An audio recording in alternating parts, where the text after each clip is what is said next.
Hey, how's it going? My name's Ed Lee, and I'm coming from Heights of Gaming, and today I'm going to be talking about the four different entities that exist within the supply chain of, you know, collectible card games. So first off, we're going to start with the manufacturer.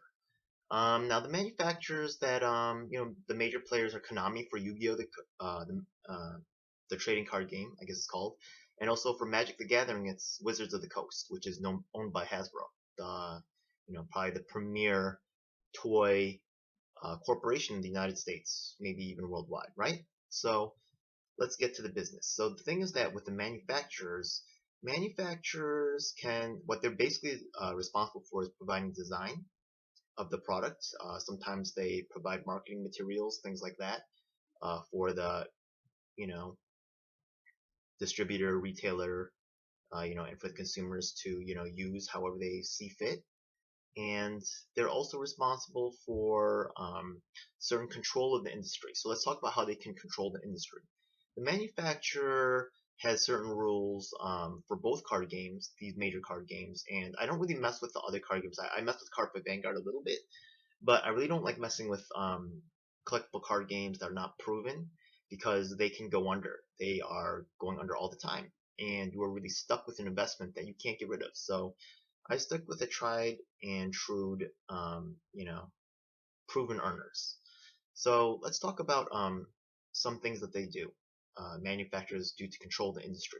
One thing that they do is that they will force, right? They through their agreements, they only sell to brick and mortar stores, and you're not allowed to just sell online. This is to maintain profit margins for the product because the idea is that when people play in the store, that they're building a community of people that want to play cards with each other, and they make policies that support that.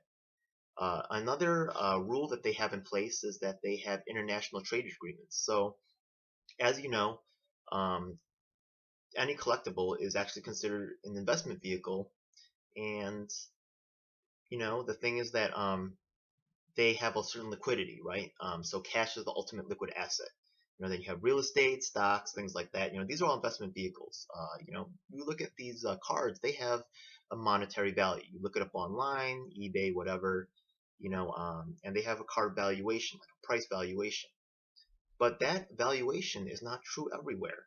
Like I could take my quarter, right, my US quarter, and go to some country in Africa that never seen a quarter before, and I could try to use it, and they might be like, I'm not taking that.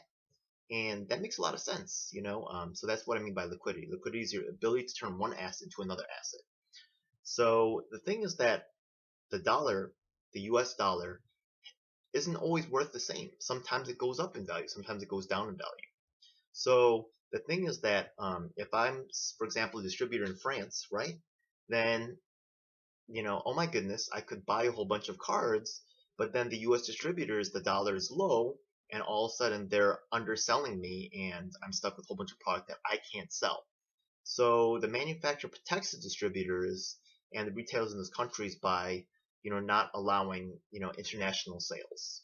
That's another thing that they can do. So they're also responsible for, designing products and, attaching SKUs to them and the packaging of them and things like that. And those things are important because how they sit on retail space and how they're marketed and the timing in which they are released are all can all affect sales. And that's really you know the end goal, to sell products. A lot of people don't get that, but I'll address that in another video. But the number one goal for the whole entire industry is to sell products. Okay, so the second player in the game is going to be the distributor. Now the thing is that um, distributors are in a really tough place, and I don't envy them at all. For when I first started, I was like, how can I move up to distributor? I want to have that lower price and things like that, and I don't want to have to, I want to cut out the middleman as much as possible. The thing is that the distributor are locked into these, you know, really into these agreements with the manufacturer. They have to buy a certain minimum number of products in order to be determined distributor. So let's suppose that, the manufacturer comes out with a product that sucks. And this happens in collectible card games. Either all the cards released before, or there's just not anything really good in the box or in the package, whatever. That people that are really going to drive sales. There's going to be some duds, and they're stuck buying like case pallets and pallets of crap, and that sucks.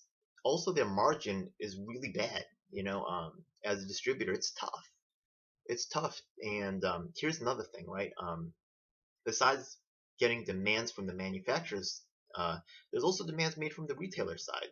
Smaller stores, and I'll admit, I was a sole proprietorship. I was a smaller business. I was not a corporate entity like Walmart. And all of us small guys, tournament stores, things like that, we don't really have the negotiating power to make these kinds of deals. But one thing that's crazy for Walmart is, and I heard this from Alex at King's Games.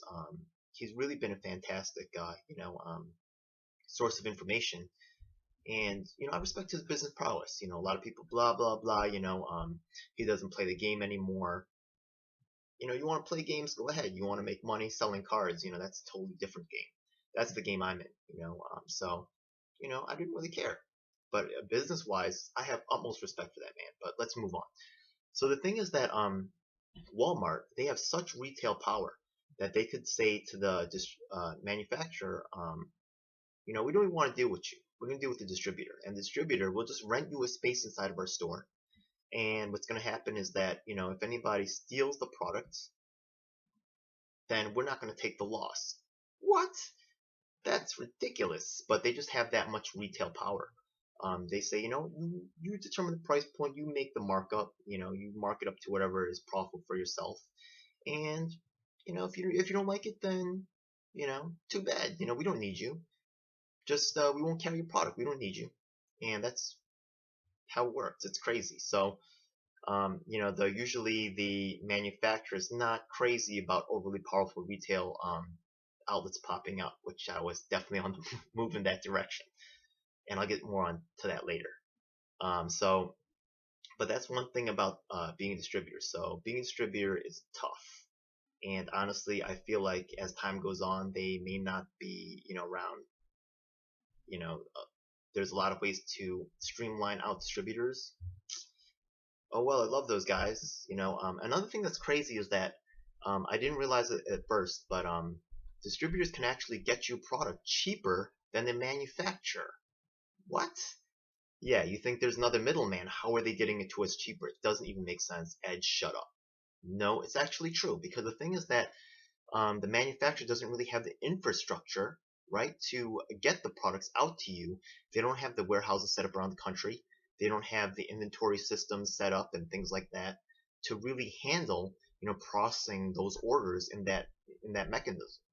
So, distributors are just more efficient. They get the cards from a place called Cardamundi, which has a factory in Texas, and they just ship them out. They have tractor trailer trucks that are ready to go and ship them all over the country. And, they were always able to beat out the manufacturer direct prices because, it was just, it was never really passed into the manufacturer's hands. It was just, someone's sales rep at at Konami or Wizards of the Coast was just saying, boop, boop, boop, we're going to send you this product, you send us the money, and bam, there you go. So that's something very interesting.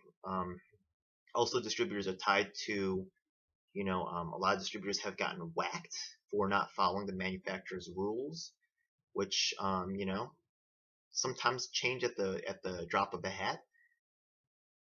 Oh well, that's life. Life isn't always fair, but it really sucks to have you know um, you know hundreds of thousands of dollars tied up in product, and then you get cut, and it's really painful. And I don't envy distributors at all.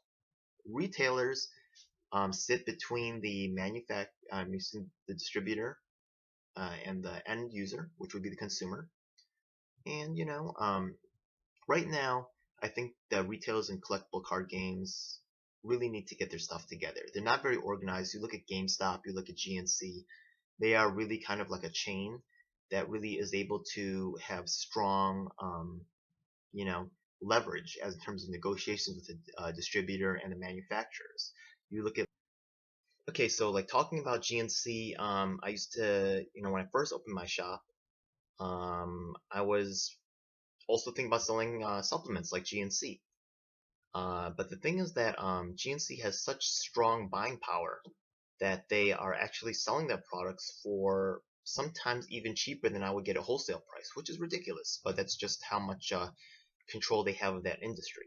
There, in collectible card games, there is no real chain like that that really can make those kinds of strong power moves. And to tell you the truth, the distributors and really more the manufacturers really fight against that kind of scenario from developing because of that. Like I told you before, Walmart is able to put pressure on distributors and manufacturers by making demands, and they don't want us retailers ganging up together making demands, but it's in the retailer's interest to do so. So if you have a card game store, at first it's I would say it's natural to think competitively with the other stores, but I think that's a mistake. You really need to start thinking of them as your partners, and because you have some shared interests. I'm not saying that you're going to share interests with every single thing. Of course, you're competing for the customers, but in some aspects, you do have a shared interest, and you should be working together. Okay, then you have your end consumer. Your end consumer is actually the one who brings the money to the table. It is their purchases that make the whole industry run. So I would say that they have actually the most political power in some ways, and you can't really argue with the power of the dollar. They control the dollars, so that's what it is. So those are the four different groups within the collectible card game industry, and I hope that this has increased your understanding of you know those relationships. Feel free to post your comments and subscribe and all this other kind of business. Thank you. Have a good one.